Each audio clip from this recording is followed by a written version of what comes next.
жалпы адам баласының көретін жаңағы ең қорқынышты оқиғалардың ішіндегі ең үлкені осы. Ең қиын күн. Кімге Аллах Тағала сол күнді жеңілдетсе, соған ғана жеңіл болады. وَكَانَ يَوْمًا عَلَى الْكَافِرِينَ عَسِيرًا дейді Алла Тағала. Ал кәпірлерге бұл күн өте ауыр болады дейді.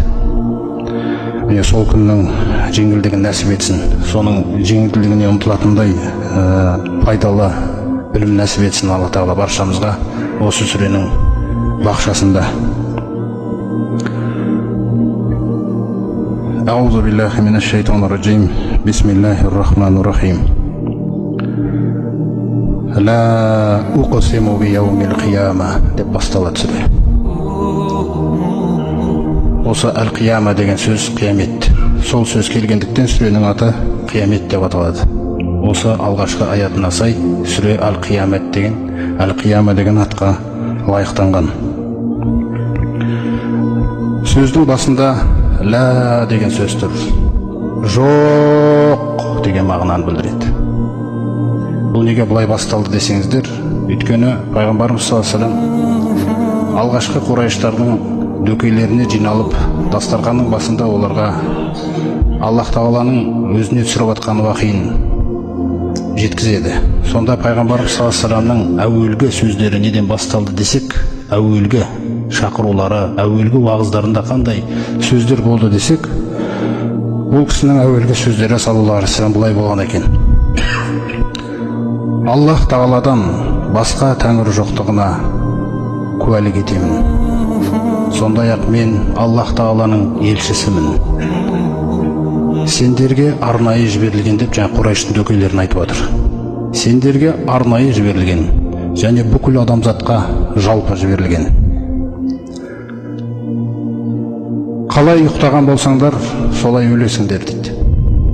Қалай ұйқыдан оянған болсаңдар, солай қайта тірілесіңдер дейді. Сосын бұл өмірлерің не мәңгі жәннат, не мәңгі тозақ болады дейді. Міне, әуелгі мағынасына қарасаңыздар, жалғыз Алладан басқа тәңір жоқ және қиямет. Осы екі тақырып Меккені дүрліктірген тақырыптар бұл. Сенсация әкелген пайғамбар оларға.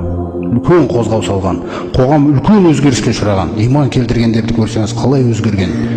Ешқашан жердің бетінде ондай адамдар болып көрген емес. Құран солай оларды өзгертті.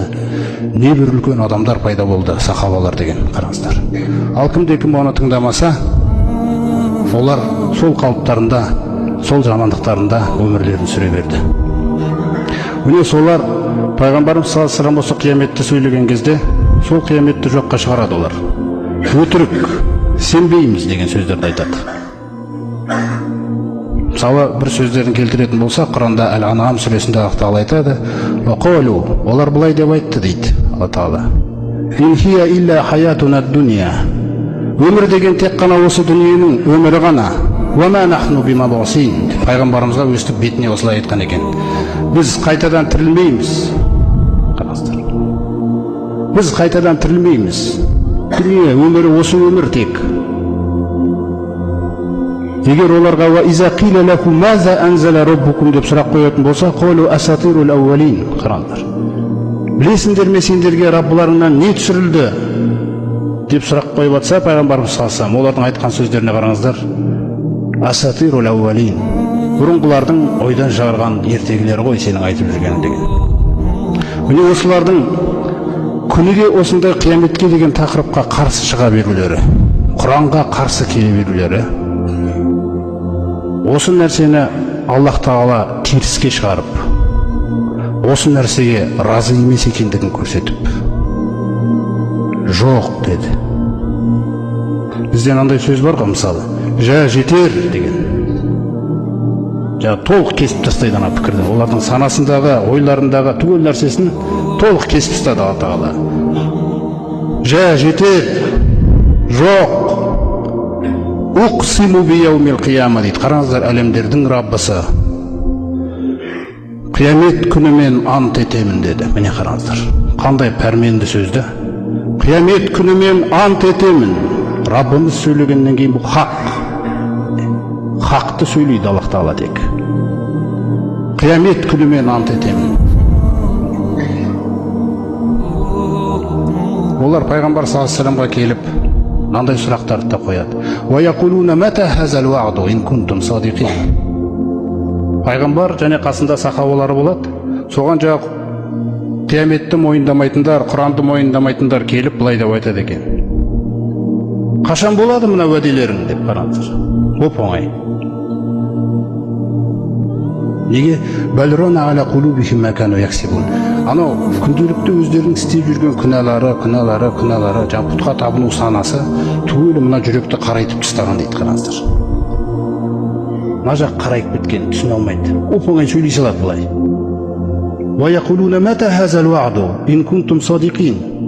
Егер рас айтушылардан болсаңдар, ей пайғамбар, ей қасыңдағы сахабалар, қашан бұл уәде? Олардың бұлай сөйлеп атқан нәрсесіне Аллах тағаладан азап келе алмайды. Алланың даналығы ондай нәрсені қамтымаған. Уақыт беру деген нәрсе бар. Ал негізінде мен айтайын дейді Алла тағала. Ма янзуруна илля сойхатан вахида. Қараңыздар. Олардың күтіп тұрған нәрсесі тек бірақ нәрсе дейді. Олардың сене алмай тұрған нәрсесі тек бірақ нәрсе дейді менің құдіретімде. Ол не дегенде? Сойхатун вахида. Бір ғана айқай шығады дейді, болды. Сұр үрлейтін періште бір ғана айқай шығады, бітті әлем. Қараңыздар. Вахум яхиссимун. Бұлар сол күні базарларында бір-бірлерімен дауласып, табарға қатысты, өсек, ғайбатқа қатысты таласып тұрған кездерінде сол айқай келеді дейді Алла. Қараңыздар. Ла ястатиуна таусиятан. Өсиетте қалдырып үлгермейді дейді. Қараңыздар қалай деп жатыр. Өсиетте қалдырып үлгермейді. Вала иля ахлихим яржиун. Үйлеріне де оралып үлгермейді дейді. Сол жерде бітеді. Міне қиямет келсе қалай келеді да? Бір ғана айқай дауыс дейді, болды. Ва нуфиху фис-сур. Сұрға үрленеді. Жаңағы дауыс келеді. Сұрдан шыққан дауыстың толқыны деген нәрсе бар, құрметті жамағат. Ана толқынына бүкіл әлемнің күшін шығарып жібереді. Қараңыздар. Әлемнен түк қалмайды. Аллах тағала өзі Құранда айтқандай, жаңағы иннама қаулуна ли шейин иза араднаху. Егерде бір істі қаласақ, оған айтатын жаңағы сөзіміз тек бір-ақ сөз дейді. Қараңыздар. Кун деп айтам дейді Алла тағала. Бол деп айтам дейді, фаякун бола қалады дейді. Фаизаху минал адждаси иля раббихим янсирун. Сұрға үрленген бетте қабірлерінен тұра қалған адамдар былай, қараңыздар. Сөйтіп Раббыларына қалай ағысып жүгіреді дейді. Міне. Қараңыз қалай келтіріп отыр. Жүгіріп бара жатып айтады дейді. Қолу, я вайлана, ойбай-ай. Қараңыздар сөздер қандай. Мән бағасана мен марқадина. Мына қабірімізден кім тұрғызған? Ойбай-ай. Үрей. Әсіресе иман жоқ болған жүректерде үрей. Иман болмаған жүректердің барлығына ата қабірден тұрған бетте үрейге толтырады. Үрей. Қараңыздар. Ва афидатукум хава дегендей бір сүреде, Ибрахим сүресінде айтады. Мына жақта ауа дейді, жоқ ештеңе. Үрейге толтырып тастайды Алла тағала. Жаңағы сөздері сондай болады. Сол кезде періштелер немесе иманы мықты болғандар айтады екен. Хаза ма вағадар рахман. Мынау Рахманның уәде еткен нәрсесі ғой. Қараңыздар, қандай тыныштық оларда. Васадақал мурсалун. Жіберілген елшілердің барлығы шындықты айтыпты ғой. Міне орнады қиямет. Біз енді үміт еткен сауабымызды аламыз деген мағына жатыр. Ин канат илля сойхатан вахида деп қайталайды Алла тағала соны. Ясин сүресіндегі аяттар ғой мынау. Тек бір ғана айқай болады дейді, болды. Міне.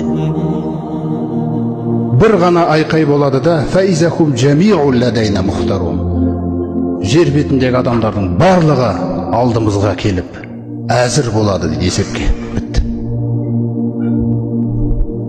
Міне осындай қияметпен Аллах тағала ант етіп отыр. Бұл хақ.